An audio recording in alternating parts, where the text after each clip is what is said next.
Chapter 9, School. The rest of the summer was hard because I was technically in a college program at the University of Chicago, and I had no vacation for punching my dad months back, and I don't really want to talk about with my other relatives who live with me going on vacation to the Kalahari Water Park in Wisconsin Dells, Wisconsin. So basically, it was just me being Dr. Morcassius in college, in time with Hannah. Then it was time to go back to school.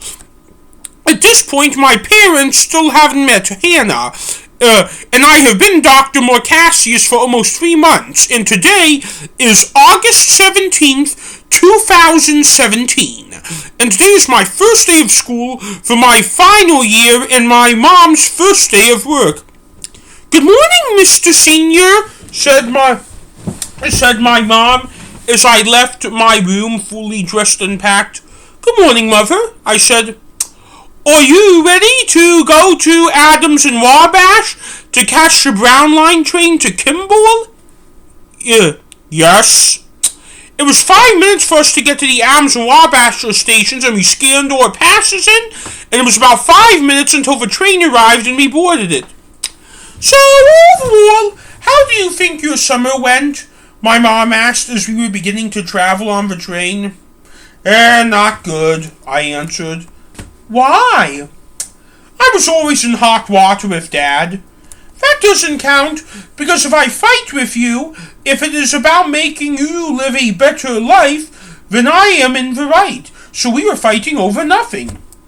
Okay, to make a long story short, I had a really bad summer, but now I wanted it to stop. I needed my mother to shut up. "Goodbye. I'm going to move to another car during the next stop," I said, feeling angry at my mom for pulling that cord. "Okay," my mom said.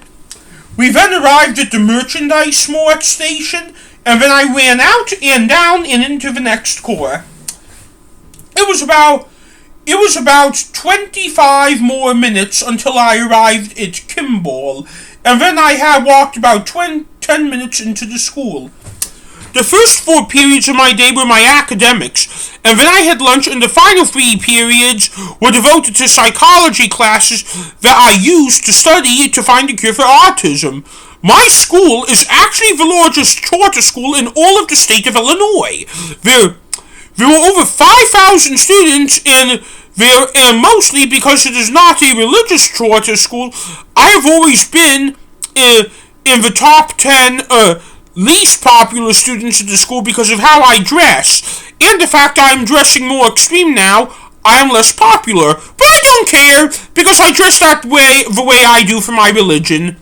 Well, when I went to the principal several years back to complain about this, I felt it was religious discrimination. He said that is my problem, probably because he felt my religion was more of a cult and less of a religion, though he didn't let me dress the way I did because my parents threatened to sue if they didn't. I have had the same principal here ever since I began back in kindergarten, and things were going fine until I went to 6th grade, and rotating classes made everything harder along with a stricter, unnecessary discipline.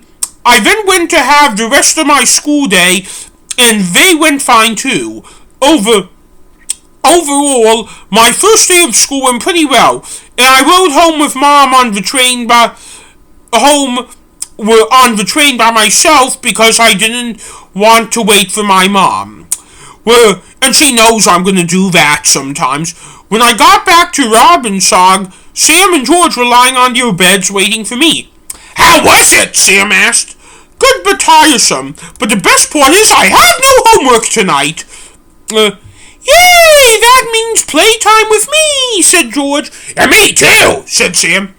"Can we just chat for a few minutes? I need to rest my back," I said. "Okay," said Sam. "So how were your first days?" I asked.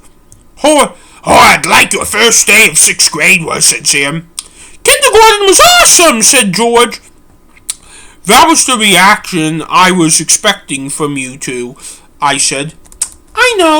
I know, said George. Do you know what's cooking for dinner? I asked. No, said Sam.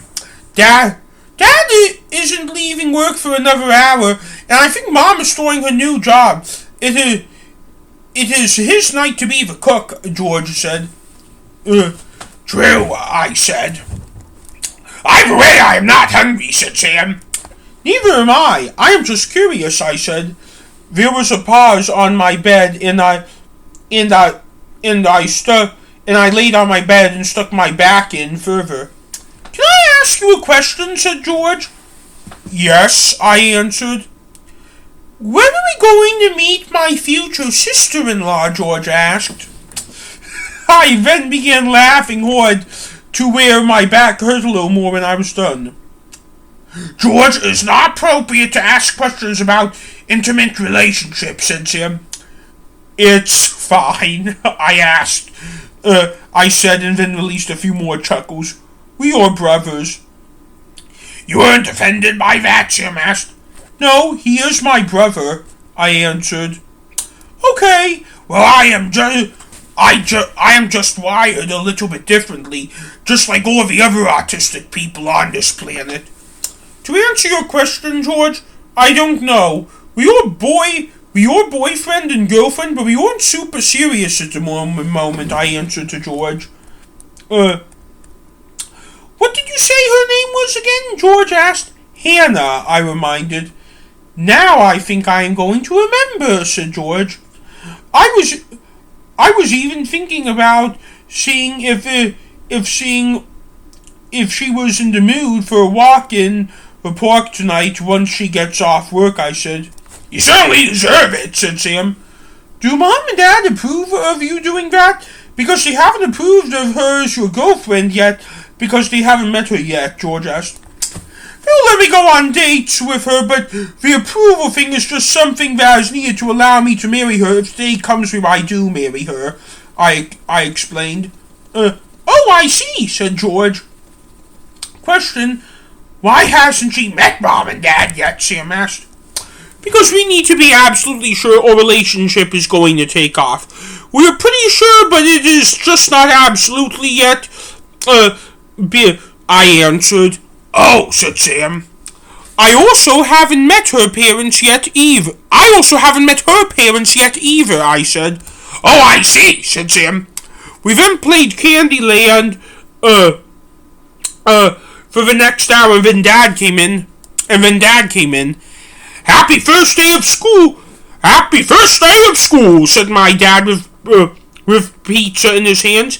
Yay, pizza, said Sam. Buffalo chicken for Marcus, banana pepper for Sam, and just plain cheese for George, said my dad as he was passing out the pizzas. Thank you so much, Dad, we all said together. You're welcome. Enjoy having in your room. I got an extra large meat lovers for me and your mother to split, so we want as much privacy as possible out here, said my dad. My dad then shut the door to our room. Well, at least we know what he's having for dinner tonight, I said, destroying the question I was asking earlier.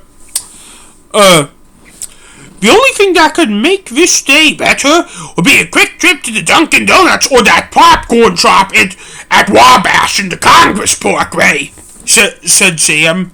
Yeah, I know. Correction, said George. What for? Asked Sam. That's not the case with Dr. Morcassius, said George. Why the only thing... Why? The only thing that can make this day better for him is time with Hannah, said George. All three of us laughed hard. That is actually funny, I said. Just then our mom came into the room. No time for dates and stuff tonight. I want to hear about how your first day went entirely. Our mom said as she entered the room. How I thought, which is pretty good, I said. Bad, as expected, said Sam. Awesome, said George. How was your first day of work, Sam asked. Very, very tiring. Why? George asked. Now, now I also have to document whoever was in my clinic, despite being a doctor, and I'm working like a nurse, but I'm actually okay with that, said my mom. Oh, said George. What did you learn? My mom said. Nothing. It was just a really fun day. Nothing, said Sam. Mom, you can't expect us to learn on the first day of school just because we were at school. On the first day of school, all we do is learn about how the class or classes work and introduce ourselves to each other as classmates, I said. I was just asking. Don't talk back, my mom said. Then my mom left the restroom and shut the door. Have you noticed she has become a lot more easily offended lately, Sam said. That's on me, I said. Why? Sam asked. I pretty much spend my whole summer complaining about about shit, and that upset her, and who upset at people all the time? People who are easily offended, I explained. I see, said Sam. I'll ask her, but if I can, I'm going to see Hannah tonight despite her telling me not to.